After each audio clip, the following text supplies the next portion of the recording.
English shorthand dictation speed 80 word per minute and dictation outlines given in description. Dictation start in 5 seconds. Start. You will be glad to hear that under the circumstances I was able to attend the lecture, and though as a rule I do not care for such meetings, I enjoyed it very much indeed. Having regard to the subject, I think there ought to have been a much larger audience, but some who ought to have known about it pleaded ignorance in justification of their absence. With regard to the lecture itself, I have pleasure in giving you a summary of the chief points. In days gone by, according to the lecturer, it appears to have been the rule rather than the exception to walk as much as possible and only to ride when it was absolutely necessary, notwithstanding the fact that longer hours were worked than now.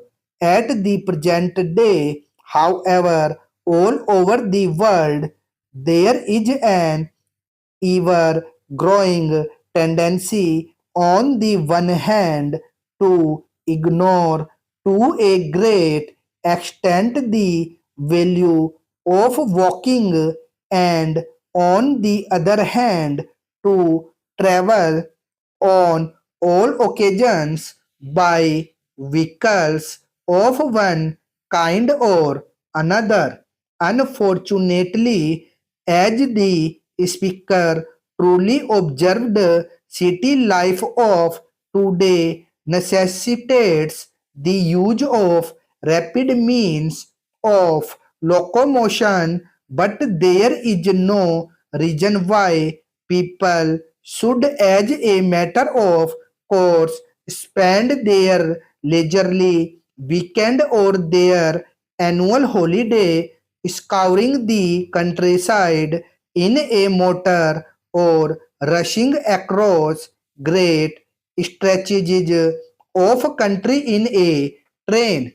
In consequence of the short space of time at our own disposal, and having regard to the circumstances under which the order was given, we are at a loss to understand the reason for the delay in the delivery of the machine, which ought to have been here a week ago.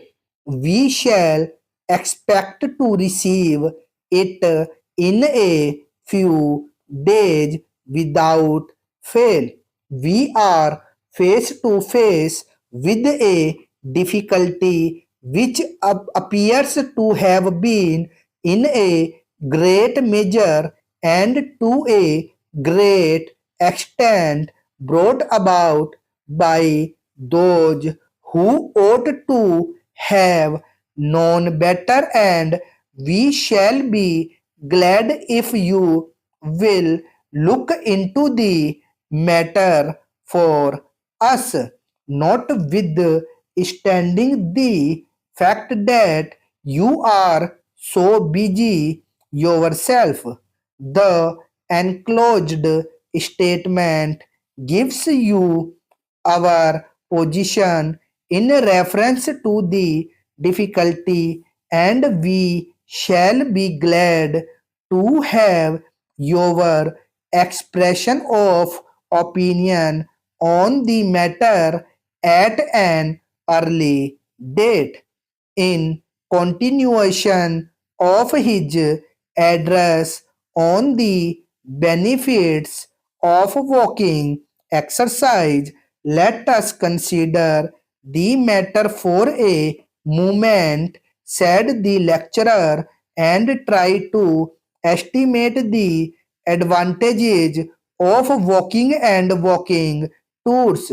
The roads of every country in Europe except those of Sweden, Russia, Greece, and Turkey are familiar to me. I have walked through France from north to south and nearly from east to west.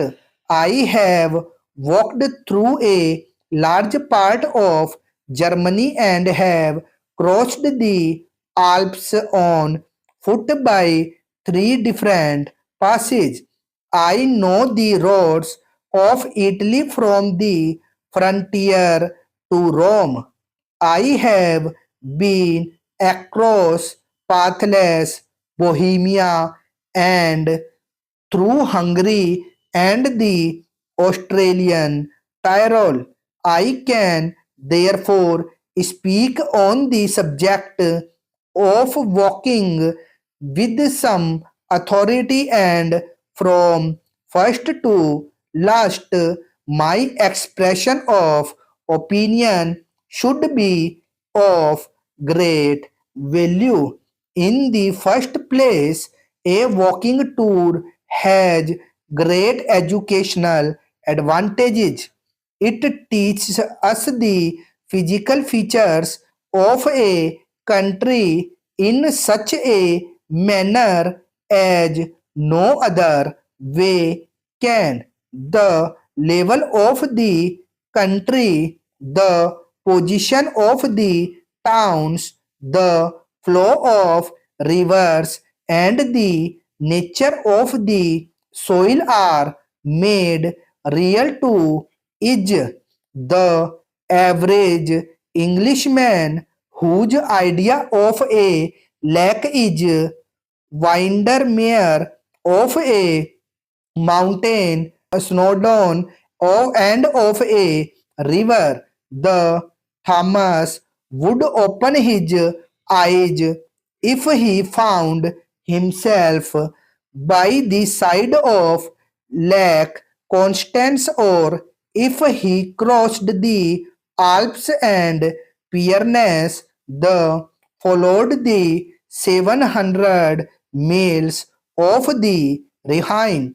In the second place, the wanderings of a man on foot with his eyes open and brought face to face with the peoples of other nations, narrow down his prejudices. Dear Sir, in reply to your of the 11th institution, we regret to state that under the circumstances we cannot accept the mere apology on the part of your client.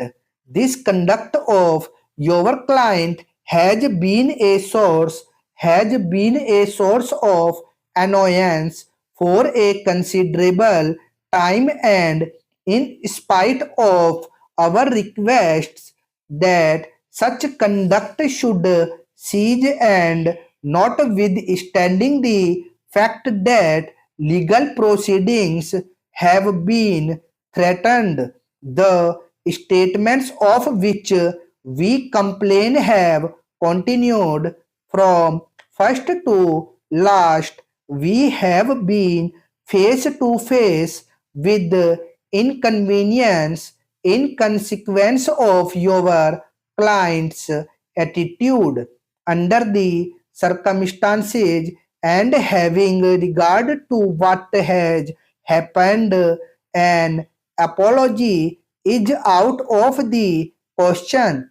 On the contrary, we shall be compelled to seek redress in the law courts in respect of your client's statements and shall instruct our solicitors to take action forthwith unless your client is prepared to pay the amount of damages claimed. Stop.